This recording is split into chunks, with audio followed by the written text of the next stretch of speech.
We didn't start the fire. No, that happened in a nebula 4.5 billion years ago. But today, during the sun's time to shine, it got a little bit upstaged by the moon.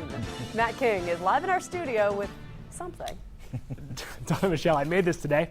I actually made it for you guys. I also wanted to show you how I made it and all the cool stuff it let us see.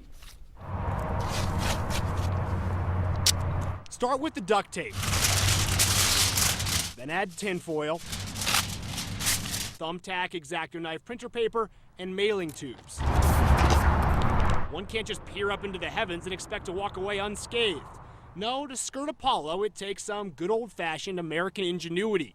Tubes on tubes, tinfoil on one end, pinprick of a hole, viewing hole on the opposite end, point that bad boy at the sun, and suddenly any reporter can play astronomer or astronaut, fantasizing about the life he could have had out among the stars. Education liaison, Boise Astronomical Society. Leif Edmonton needed no such MacGyvering to view this partial eclipse. It's not real rare, it's not real common, it's somewhere in between. Instead, he just brought out his telescope. It's a special solar filter that blocks 99.999% of the light. Our way of viewing the eclipse is a little bit less technical, but it is just as awesome. You can see that black circle that's starting to sneak into the lighter colored one. That's the moon beginning to partially eclipse the sun.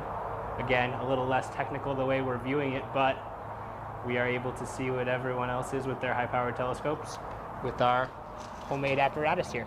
It's pretty sweet. Sweeter still, the view from a little farther south, where slightly different angles made Idaho's partial eclipse something called an annular eclipse. That's called the Ring of Fire. It's going to be sweet. And to prevent falling into that burning ring of fire, Leif preached solar safety. High-powered welder's goggles, expensive filtered telescopes, or maybe something a little more homemade. I thought this was going to be simple.